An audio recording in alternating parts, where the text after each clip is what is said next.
84% of leaders plan to increase their AI investment, but only 38% of them say their teams are ready. The first thing that you have to overcome as an organization is making sure you're culturally aligned and removing displacement fear that is absolutely part and parcel to any new technology. Are people just checking the box and saying our staff are trained or our citizens are trained, or are they actually changing how they work? It's not just the world's best industry content and university content, it's actually making sure that there's demonstrable skill verification along the way. There's a complacency and an automation reality that lives with technology, that people are comfortable with it, they use it in their personal life, they use it in work, and they stay there for too long and maybe in many cases forever. One of the fundamental shifts in AI media right now is that a lot of these CEOs and founders come off as kind of heartless. All that they want to do is they talk about the numbers, the growth, the GDP, the economic potential of this, but that human first aspect of it is missing so much. So is your point of view common amongst enterprise leaders?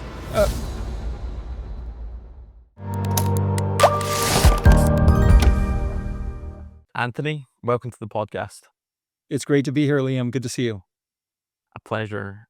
I have been doing my research on you beforehand, and something stood out to me. So I'm going to read two things out to you, and I would love if you could give me some more context. Sure. So look at your LinkedIn bio, and I see dedicated to helping students unleash their talents to fuel the future and supporting governments to care for citizens. I then go over to your Twitter, and I see dedicated to empowering educators and inspiring students. Educators, my heroes. Tell me a little bit more.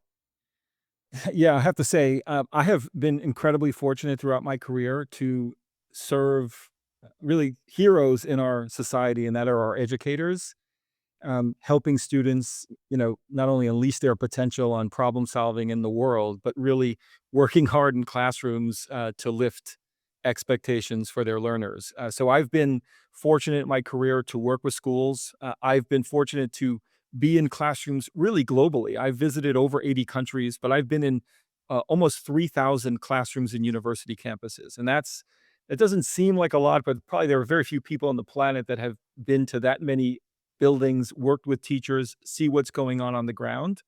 And so I'm indebted to that work. It's part of my commitment to learning. And I've always been at the intersection between technology and its ability to scale, improve, and certainly fuel learning potential going forward. And that's very much aligned to what we do at Coursera for sure.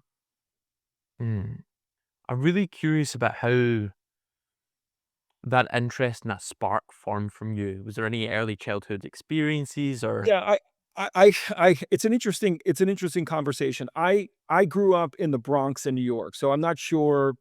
I know you're in Montreal. It's a poor area in New York, an urban area where I was growing up during things like the Son of Sam, serial killer roaming my neighborhood. So I was very insulated in terms of seeing the world into the blocks that I was allowed to cross streets when I was growing up as a child. And my career navigation was often based on what businesses I saw in my neighborhood. So I didn't understand sort of the potential of what could be. And technology for me was the gateway shift on that happening, where I started to say, wait, there are other jobs and other impact, and I can lift out from my neighborhood, from my community, to do something more. So for me, technology was the catalyst. I saw a role at Microsoft early in my career while I was in college because I knew technology was something that excited me and something that I wanted to do. I started working early in my career at Microsoft. Primarily, I was hired to work with senior executives when they visited New York City or the East Coast of the US. And so I did a lot of work with leaders like Bill Gates and Nathan Myhrvold and Steve Ballmer, et cetera, early in my career when they were visiting. And I happened to set up an event at a Girl Scout troop in an inner city. And one of the girls at this time asked a question of, how could the internet help me sell more Girl Scout cookies? And that led to a partnership that I started with the Girl Scouts where we wanted to bring leaders and technology leaders from the region to actually become technology coaches with Girl Scout troops. And this was 1995 or so. So this is well before the internet was a thing. It was before, discs were included in magazines, giving internet access. This is early in technology's immersion. One of the things I had learned from the work I had been doing with classrooms and a nonprofit that I help chair, I serve on a nonprofit called the Network for Teaching Entrepreneurship, which uses entrepreneurial mindset and entrepreneurial skills to lift students not only out of poverty, but really shift their expectation on their expectation for what they can do in the world. So I always had this notion of raising expectations. I used to say to students is, expect more, do more, be more. And it starts with expectation shift.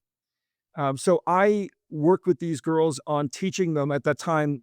I know it's JavaScript and Python, etc. At this time, Visual Basic was sort of the core business skill from a technology standpoint that was needed.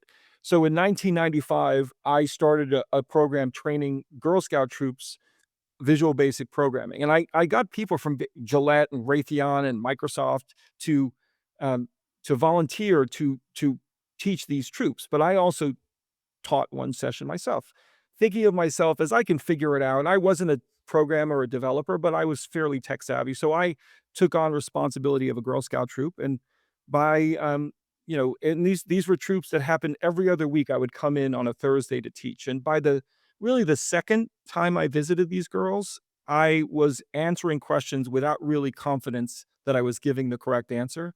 And by the third session, I realized I needed to tap out and bring in a real Visual Basic expert because the quality of their insight and their speed and rapidly growing was really blew me away. And at that point, I realized and I saw myself in many ways that technology was a catalyst for me to get out of my neighborhood, but I didn't really see it as a catalyst to shift my skills in a bigger way.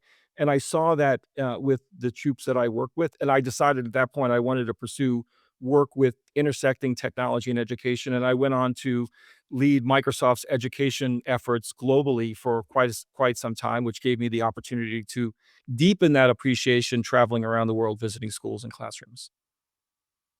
I love that as a background. I'm really curious about the through line for you here. You spend all this time with Microsoft, you move on to work with Nerdy Varsity Tutors, and Yes. then you kind of find yourself at Coursera as like leading this enterprise division. What is it that pulled you towards this role? Like, what made you say this is a problem I need to go solve now? Yeah, certainly it was seeing the role of technologies impacting learning, and this is something that happened really to a full state, trying to get schools to think differently about technology's role, and then the pandemic really expediting that shift in mindset in the right way for many schools. There's still more work to be done there. But then starting to see that the synthesis of learning that is going to be enabled more deeply is much more personalization. So working at Nerdy, seeing the depth of personalized learning journey, which was certainly something that is enabled with tutoring, both physical human tutors as well as AI tutoring, was certainly a learning for me. But then realizing that this is an issue that is going to more acutely impact business transformation in the short term led me to this journey at Coursera, where this is not just about getting students on a path forward. It's really about thinking through at every dimension what's going on campuses, what's going on across governments, and certainly what's going on in business. And that's something that is what I'm focused on at Coursera, which brings that appreciation of the impact of learning and certainly the importance of personalization, but the connection between fueling skills and the future. We see a world, as you talk about all the time about AI, is changing. We know 1 in 4 jobs are currently requiring AI skills, and I think that number is probably well understated because the other 3 of 4 probably can enhance and be enhanced and improved with the use of AI. So the shift is real, and certainly we're trying to lead the way at Coursera to help reskill the world. Mm. I really want to know about that exact moment when you join Coursera. So you come in, the enterprise business is growing, it's Yes. doing 239 million, something along that. You're partnering with 7,000 plus organizations. When you walk in the door, what kind of surprised you about how enterprises are actually approaching AI? Yeah, certainly one of the things that is certainly to see is that the role of a chief learning officer and learning and development folks needs to be certainly recognized as foundational and mission critical. You see this happening into some cases with schools where we're focused on teaching to the test and really don't think about skills enough.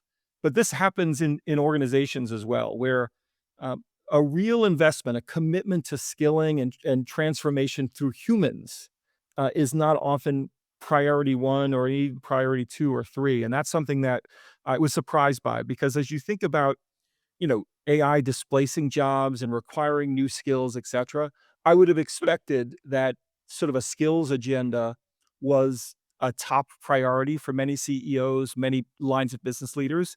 And I would say most will say it is, and I think, the importance is even bigger than anyone who claims it is because it is the lifeblood of companies going forward. It's going to be about human innovation, human differentiation, and skilling up the talent that you have, and that's certainly something that, we're committed to do at Coursera, deeply working with learning and development folks and chief learning officers, but really elevating our connection to core line of business, to really fundamentally connect to how organizations are using their human potential and applying it with a new set of skills. And that's certainly something that I've learned. The other thing I think that has been a surprise to me is how globally consistent the conversation is. Um, and certainly we see, the demand for, AI coursework and, we've had just in the last year almost a 250% improvement in terms of enrollments on AI. We're doing about 15 enrollments every single minute on our Gen AI course curriculum. That's up from 8 last year. So there's growth there, but it's happening everywhere. It's not just happening in developed countries or countries with huge tech capacity. It's happening in places like Ghana and Kazakhstan and Uzbekistan. Kazakhstan and Uzbekistan are really in the top 5 in terms of AI enrollments globally for Coursera, and that's connected to government commitment, alignment with universities, as well as support from senior leadership and businesses in the countries, because the demand is universal, and I think that's been something that I've been excited to see, but a bit surprised by when I joined. Something I'm really curious about is you mentioned that 250% number near, I think it's 234 to be exact, 32, those yeah, Gen AI you round, enrollments, right? that's the specific number. I rounded up a bit. With that, the thing that comes to mind for me is like we do enterprise training as well, so this is something we do, and something that comes up constantly is this argument between are people just checking the box of saying our staff are trained or our citizens are trained, or are they actually changing how they work? What is your role in Coursera in making sure it's more of the latter than the former? Yeah, it's a great question. We have over 1,100 Gen AI courses on Coursera. So there's a wide diversity of those, and as well as specifics. If you want to work on natural language processing or RAG or actually prompt engineering, there's areas that you can explore deeply. But it's harder for institutions to say, "Hey, I've got folks that have Gen AI course completions and understanding what has actually been achieved." So something that we've been doing not only is working with our industry partners. For example, last week we rolled out with Google's AI professional certificate, which is essentially a pathway that Google has produced of 7 courses that you can deliver and actually understand what that learning and how it ladders together, and then get a completion. There's you know like over 20 hands-on experiences in that curriculum pathway. So you really can demonstrate skills. We've been working on something called Verified Skills Path at Coursera, which we rolled out just a couple of weeks ago, actually, for a number of different technology disciplines, including IT and AI specifically, to make sure that we have basically stackable learning that is happening in a curated way, but verification along the way on skills. So I know that I can do prompt engineering because I've completed a stack and get it verified through Coursera. So it's not just um, the world's best industry content and university content. It's actually making sure that there's demonstrable skill verification along the way, and that's something that we've been building into our offerings, partly because businesses are struggling, frankly, to see, not only the credentials that are so prevalent across the world, but actually really demonstrating that skill has been achieved, and that's something that we've been focused on. You're so ingrained and so in the weeds with this and understand it at such a fundamental level. I'm curious about skills and what you're referring to there, right? Because in my experience, we've been doing this newsletter for 2.5 years, and every day we kind of cover what's happening with AI. And every week, a new model's coming out, a new tool's coming out, a new features coming out, right? And those skills change. And something mentioned in your job report is that you talk about this idea of like critical thinking and how fundamental that is. So Yes. tell me a little bit more about that. Yeah, so if you reference the 234% enrollments increase year over year from our job skills report that we released in January, 185 growth in critical thinking specifically. So we've seen a connection between human skills, and we see increased importance of things like responsible AI, data security and cybersecurity, and really protection of identity throughout the process. So there's a halo of things that are increasingly important, for companies, and learners to really pursue beyond AI. Certainly, there's lots of specializations within an AI. Certainly natural language processing is a huge thing, certainly for global organizations like Coursera that are translating our curriculum using and supporting, with AI. That's a huge area of focus for us. But obviously, there's disciplines within it in Gen AI that, increasingly businesses are going to need specialization in. But there's a halo of human-based things like leadership, critical thinking, decision making that is absolutely fundamental to this. Even entrepreneurship. I mentioned my support, with Nifty, the Network for Teaching Entrepreneurship. The businesses today need people who are not only familiar with AI, can use AI effectively in their business, but actually think differently about how they, make decisions about how they use AI to solve problems, to come, to better business impact. I think that's the skill that is absolutely super important and really part and parcel for AI skilling. We're seeing that with our course enrollments, and certainly what, our learners are taking advantage of.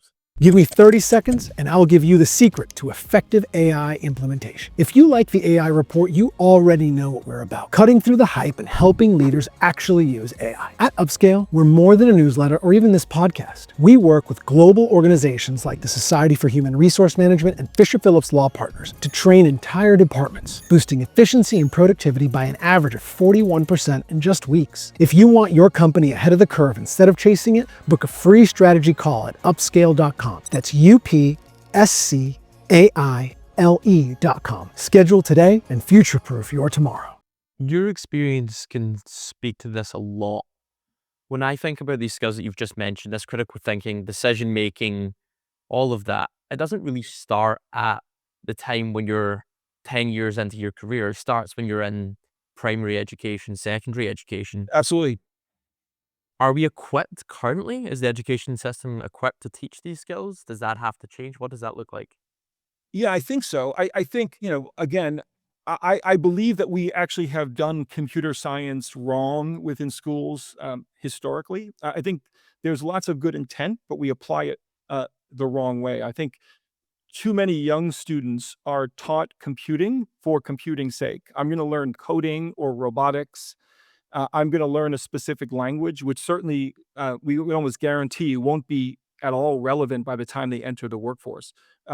Very young students are often taught these skills because schools recognize that it's part of the learning journey and needed in the future of work, but they apply it, sort of without real connection to relevance and, real giving students agency, and often, frankly, um, being taught by someone who's not an expert in the field. Instead, and this is very true to how organizations think about AI, there should always be a connection of technology as a fuel to a problem, to an opportunity, to a solution that you're looking for. And you'll see students not only gravitate faster, improve relevance connection, but be able to be far more creative to think. So if you learn robotics or coding as a sort of a strict discipline, then you have to understand and figure out the gap between how you can use that tool to do something in the world. But increasingly, we have to start the other way, where we start with what are we trying to do as a business, as a student? What problem are you passionate about solving in your community, on the planet, et cetera, and then apply technology tool set, not just AI, but a broad set of tools to making that happen. That's the way we have to flip skilling, not only in classrooms, but in business. We've tried to do that with regards to creating these skills paths, and we call it skills tracks at Coursera, where we cluster the learning in a pathway aligned to either goals or disciplines that you're looking for, and making sure that it's super business relevant because we work with the companies that roll out Coursera to customize that for their workforce, to make sure that learning is laddering to real things that are going on you need to achieve. And I'm building skills to empower myself to solve real problems. I think that's something that we've got to inspire kids in classrooms to do. I saw this firsthand, frankly, at Microsoft when I worked with schools, that you can have a coding program where kids will engage. You'll see things like the best performing students, or maybe students that were of a specific gender, may gravitate there. But the reality, the bulk of kids won't understand the natural connection between why they're learning coding and what does it mean to what they're really passionate about. But if you flip it and start with their passion, what they're trying to do, and put technology skilling behind it, then you're going to get a better outcome for everyone. The students will be more engaged. You'll break down any kind of racial, gender, economic diversity that we still struggle with across the world today. And you're going to get better innovation on the outcomes. Business leaders now building skills agenda, working with Coursera to empower their learners with courses, one ability to actually bring it real into their environment.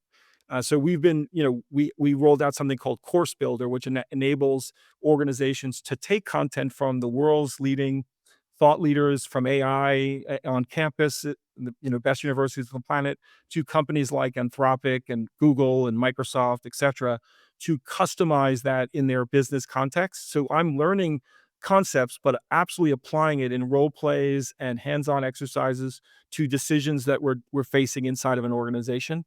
And that's the kind of skilling that needs to happen in this future world, because you shift agency and innovation when you do it that way. Hmm.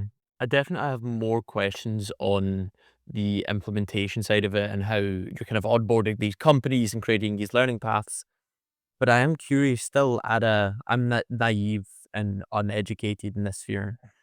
In my perception, I've seen the last 20 years, the people that have been perhaps the most successful through education as like information work. They're able to retain, they're able to use their memory, they're able to be very analytical, and it's very like hard skills. Whereas now it seems as if the education system is shifting towards something that would prioritize those soft skills.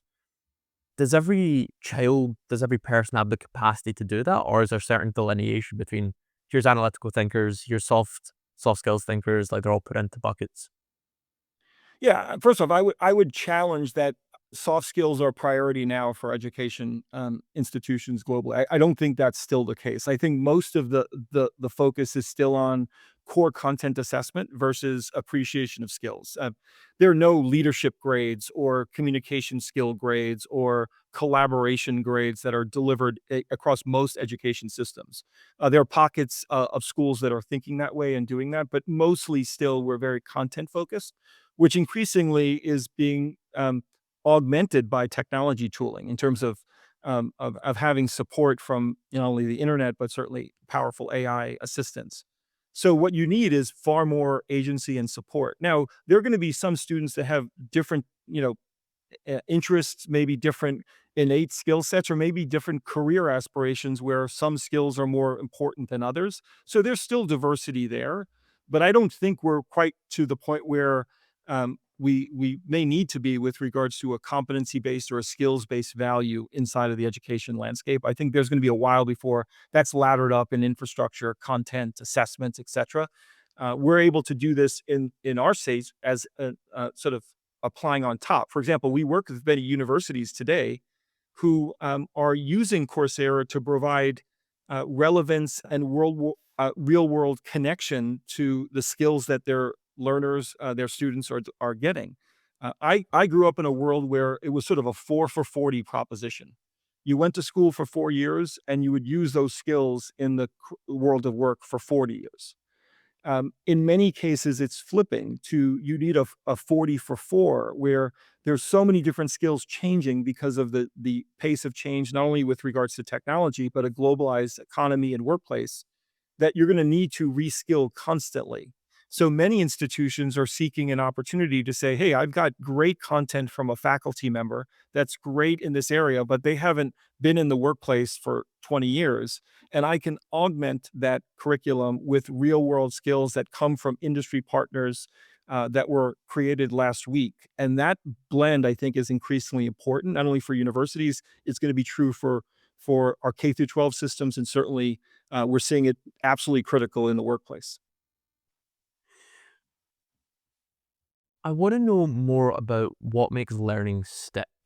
You mentioned this idea of relevance for enterprise leaders, right? As like they can come in, they can see the real world examples, um, the results of their actions. You've mentioned personalization as well. What are the other aspects or other core pillars to make AI learning work that I'm not seeing? Yeah, so certainly, yeah, it starts with making sure you've got quality content. So that's one of the reasons why we're working very closely with the industry partners directly. OpenAI, Anthropic, Microsoft, Google, Amazon. We're working directly with the key deliverers there. But I think as you think about sort of what does a future of learning look like, the first thing I would say is you have to meet learners where they are, because you're not going to have the same um, current understanding of the discipline. They're not going to apply it the same way because they have different expectations, different roles, etc. You've got to start, with a grounding. So it starts with sort of assessment of what do you know, and I'm going to build content that aligns to that versus having folks be shut out. I think that's certainly something not only AI can enable, but technology can enable a much more deeper, hyper personalized engagement for learning. That's certainly, I think, foundational to what modern learning should look like. The other reality is it needs to be uh, featuring many, many mixed modalities. I need to have learning that may take a while, sometimes learning that is going to happen very, very quickly, some that may include role plays or dialogues, some may include me hands on doing work.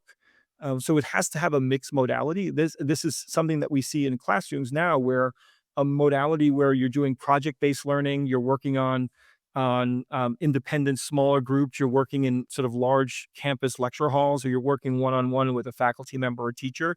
That mixed modality is actually what's needed inside of our education systems. We're seeing the same thing at Coursera, where that blend of modality definitely helps learners. And then obviously you need to make sure that this is effectively aligned to things like content, but also clear skills and certification pathways for learners, because that's what's not only motivating a learner, but it's necessary to demonstrate the outcomes for leaders making decisions and investment and skilling. So those are the things that I think are foundational to the way in which we approach Gen AI. But obviously, that's something that is absolutely part of the mix. The other thing I will say is Coursera, we're a consumer of AI, not only our internal teams, but we build AI into the platform. I mentioned translation services before, where 75% of our content, our courses, about 10,000 courses, are translated. Many of those are dubbed, so you have really natural AI supported dubbing that's in our platform.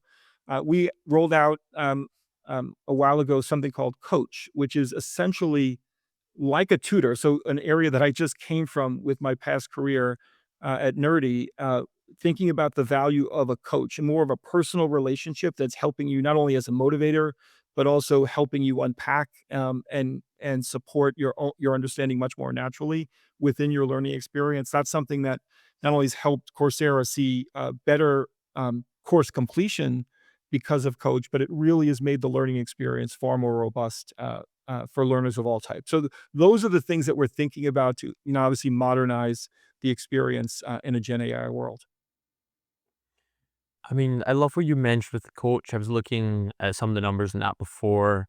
94% reported improved experience, 9.5% higher quiz pass rate, 11.6% more lessons completed per hour. And something you mentioned with that about making the learning personalized, and it kind of ties together with some research. And part of my research that I was doing for you, I was watching your TEDx talk 12 years ago. was talking to this room in the Pantheon, and you're talking about this idea of gamification and learning.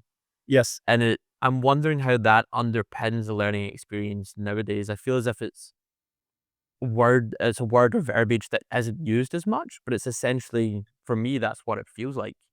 Yeah, it's certainly true.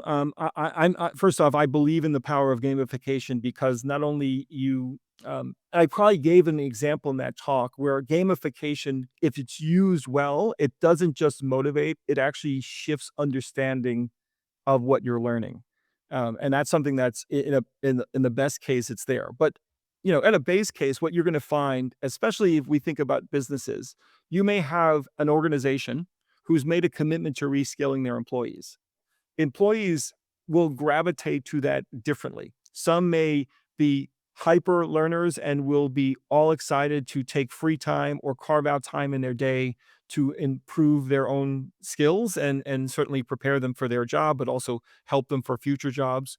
Others will be far less motivated and need encouragement. So gamification just to um, push and motivate you to be active on a regular basis. The best gamification models are compelling learners to stay engaged actively.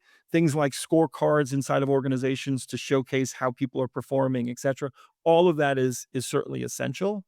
I think it goes a bit deeper, though. I think you can actually use gamified worlds to give people different appreciations on skills and maybe have them discover things that may not have been their natural motivation. I think all of that is a part and parcel to the work that we're doing. And we're putting gamification in Coursera to motivate learners, but also to give organizations ability to kind of keep track of where people are and have organizational competitiveness lead to better outcomes and commitment to skilling. Yeah. When I think about gamification, I think about the translation of the skills from a not a real scenario, but then using those skills you develop in that fake scenario into that real scenario. And you've obviously got this role play feature that lets learners kind of Yes. practice leadership conversations, negotiations, stuff like that. Tell me a little bit more about why this was something that you built out in the first place and what the feedback has been like so far. Yeah, I think role play is super important, and we're excited about the integration of role play. We hear a lot from our learners and from the organizations that we serve on breaking down the ability to apply the thinking, and role play helps there to organize your thoughts, to demonstrate your capabilities in a real world context. So it's fine to have an understanding of leadership. A role play coach can really make you apply it and think differently. Having both written as well as verbal engagement, so I can communicate naturally with Coursera and demonstrate my understanding of a concept in a much deeper, much more natural way is super important. It also helps with learners that just may want more interactivity in their course engagement, and it mirrors very much what you could have in a classroom or in a campus that you couldn't really do before. But because of the power of AI, we're able to bring these kind of new technologies to the learning experience, and it really, really breaks down barriers. And if you think about a globally distributed learner pool that we're dealing with, it really, really provides powerful skilling in a way that I think is going to be very well utilized and more and more popular as we go forward. I was wondering if, in the spirit of this conversation and on the topic that we're on, if we could role play for a quick 5 minutes here. Yeah, please, let's do it. Cool. Something in your job skills report says that 84% of leaders plan to increase their AI investment, but only 38% of them say their teams are ready. Say, Yes. for example, I run a construction company. We have 1,000 employees. We don't really use AI. My employees aren't educated in on AI. I speak to one of your customer success managers or your SDRs about using Coursera for enterprise AI development and education for my staff. I enter the room, I join the conversation, I'm speaking to you. Tell me a little bit about the pitch and why it's important. Yeah, before I start with saying anything about Coursera, I would want to understand what's your business motivation for reskilling your team on AI. What how do you see AI shaping your opportunity as an institution? Are you changing business processes? Are you thinking differently about how you support customers? If you're a manufacturing company, how do you build and manufacture materials? all of that, I would start there. So what's the business implication on the skilling?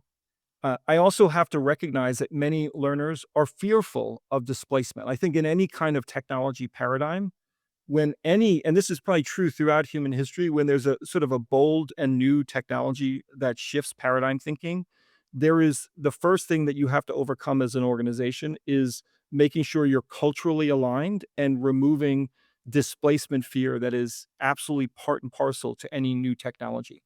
And so there are one of the reasons why many employees are not just because they're not been provided the tools, they haven't with clear leadership mandate.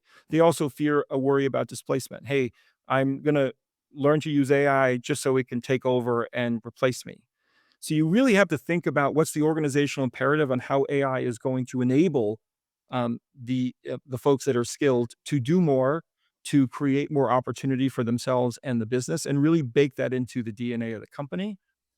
And then, we would start with that shared vision and then understand what is unique about Coursera. I think our aspiration is to work very, very closely with organizations to build a plan for transformation, a human-based transformation that lifts up their people to provide better return across business outcomes. And then, we understand and believe in skilling. And we're providing, the best in class content as well as a platform to do that effectively for learners with verification along the way, which is not only helpful for employers to motivate their employees to get defined skills that they can measure, but it's also a motivation for workers because they know that these skills and credentials that will now be industry recognized will help them for opportunities within that company or beyond, and that's certainly something that is valuable. So there's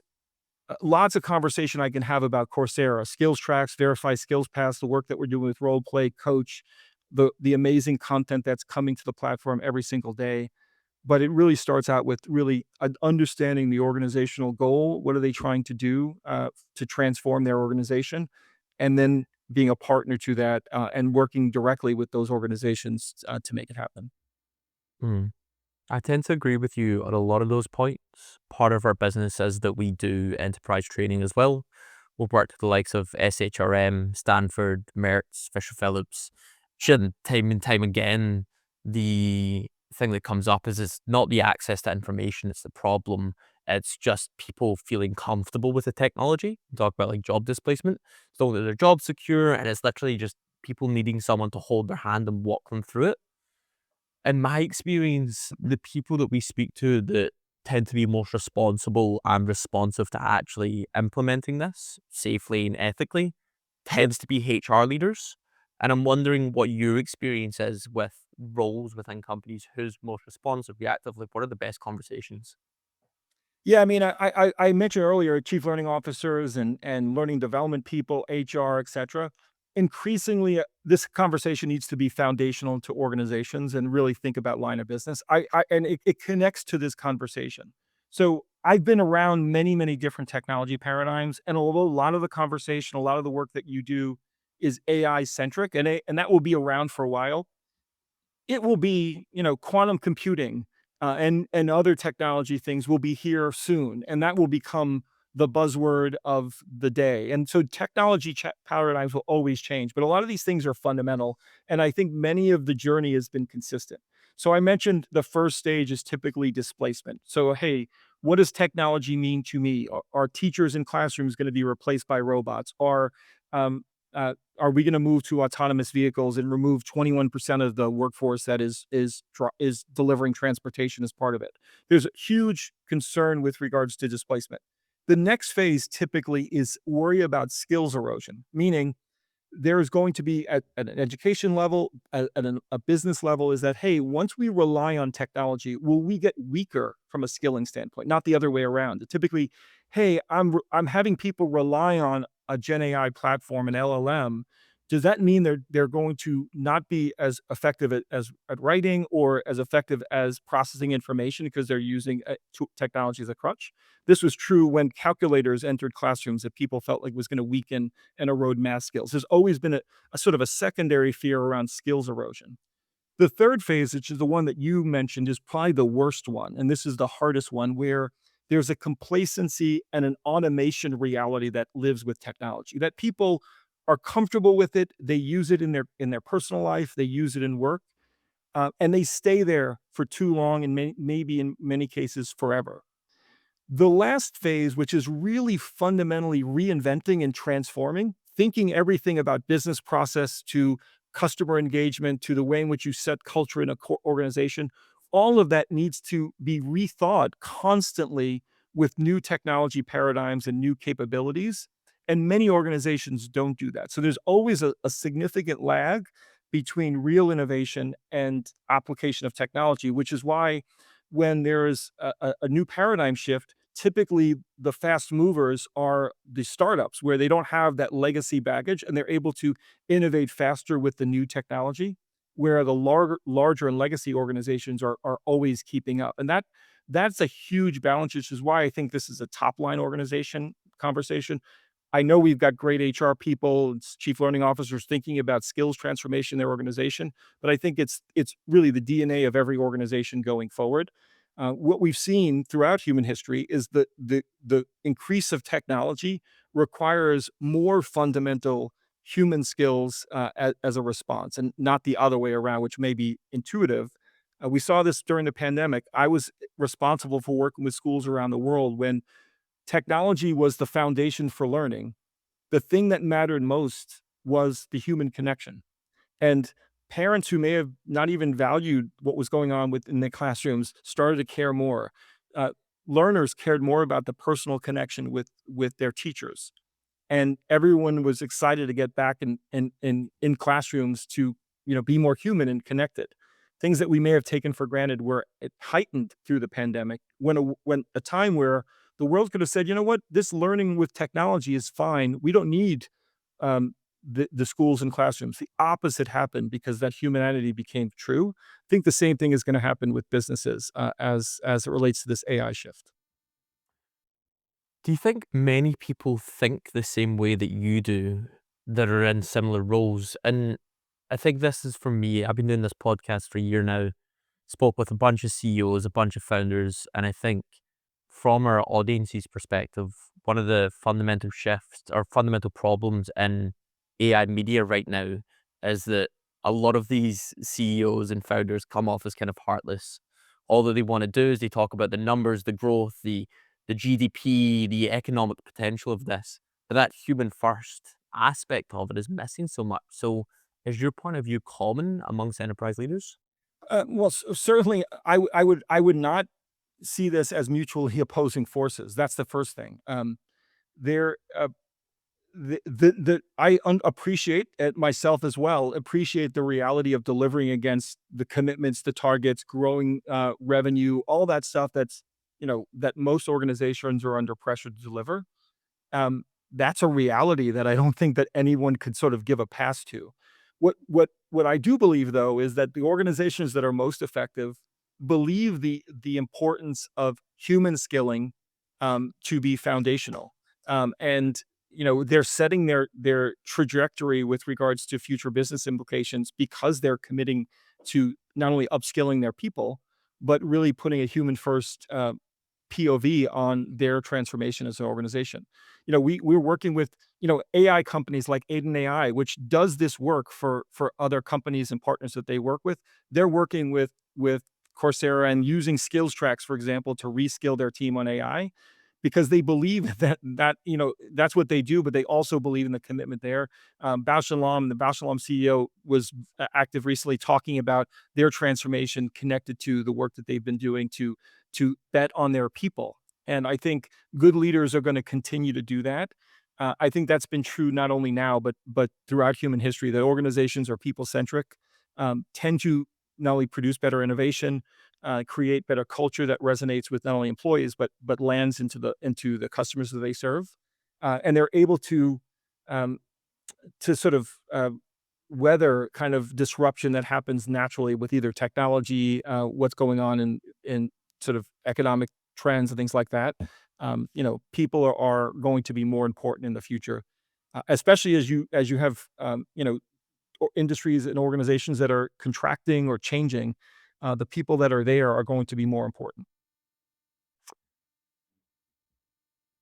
Something that comes to mind with AI education, we obviously work in the newsletter sphere. We work with a bunch of like educators and education companies that are AI native. They started right now. And Sure. something they say to me a lot is that because everything is changing so fast that they need to create content every week or two.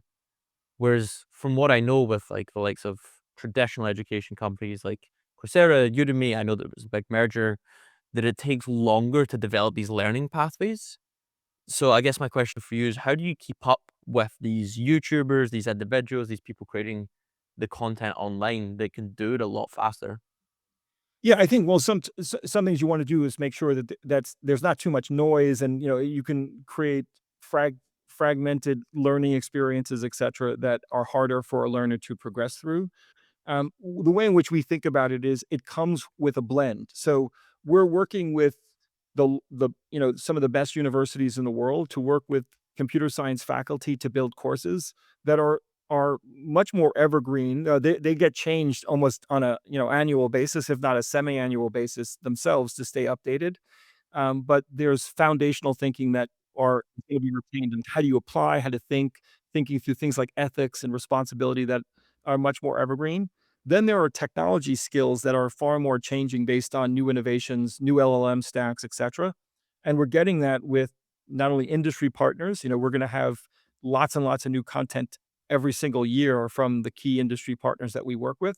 But we're also building smaller content, sort of micro learning experiences at Coursera. We'll deliver over 7,000 learning objects and courses to the platform this year alone.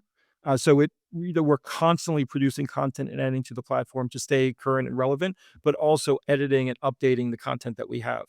It's less about relevance on being up to speed market. We have multiple paths of content creation to do that. The thing that's required is laddering that content so it's not only connected to sort of a stackable learning and a career pathway, but really understanding the skill demonstration along the way. So it's putting organization and clarity to that is, I think, more important than just going to a tool like YouTube to get the latest content. That's harder for a learner to do. It's harder for organizations to progress. It's harder to see learning pathways and development. So there's a number of challenges with that. But it also will be harder for individual learners to stay consistent and feel like they're building on the learning with demonstrable, next step of the pathway. And that's certainly something that we try to bring together. But again, as technology changes, our course load will change and our priorities will change. We see things like JSON becoming hugely important. That was not a priority 2 years ago, but things will always change, and we'll produce content to align to the needs of learners. This may be really hard to predict, especially since you've just said that technology changes so fast and that changes how we teach people. But from what I can see, Coursera is incredibly well positioned. This enterprise learning market is expanding rapidly. It's still underserved. There's still enterprises that are dying to get into AI education and upskill their staff. You have all of this technology with role play, with coaches, with the learning pathways. Where do you see this in 3 to 5 years' time? What is the utopian vision? Yeah, I think it leads to a lot of the things that I was talking about. Increased personalization, increased flexibility of organizations to align skilling much more dynamically to business outcomes. Obviously, we have a partnership with LLM providers like OpenAI, and we've integrated Coursera into ChatGPT, so people can be either, when you're working with ChatGPT, it may proactively recommend that you take a course that is on Coursera, but increasingly it'll be much more natural where you could ask a question and get access to learning objects and content in the flow of work. I think that will start happening more. I think you're going to start to see organizations build far more balance between skilling, which has largely been compliance skilling, and some electives that may exist, but have been more of a dependency versus an investment opportunity for companies. I think you're going to start to see organizations just normalize learning every day as part of the foundation of work, because it's going to be required as expectations of lifelong skilling become more relevant. And then I think you'll see, hopefully, a world where an expectation of a university degree is not sufficient for a path to employment, and you're going to need some sort of industry workforce ready credential, micro credential, longer form credential as part of sort of the daily motivation of a college student, and an HR lead or recruiting lead in the world of work, where they're not just going to look at the university that you graduated from, but are you keeping your skilling relevant and up to date with micro credentials along the way? Think that is something we're starting to see the trends of now, but it's by no means ubiquitous. And I think that will change over time.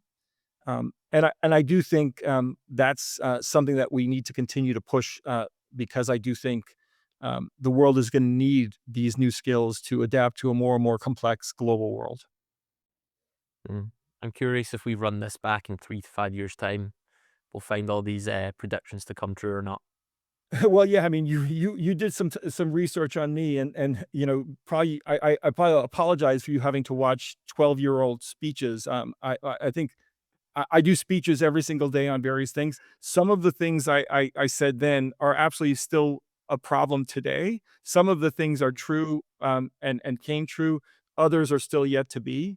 Um, One of the things that I think is true is learning, although there's lots of dynamism, et cetera, with what's going on.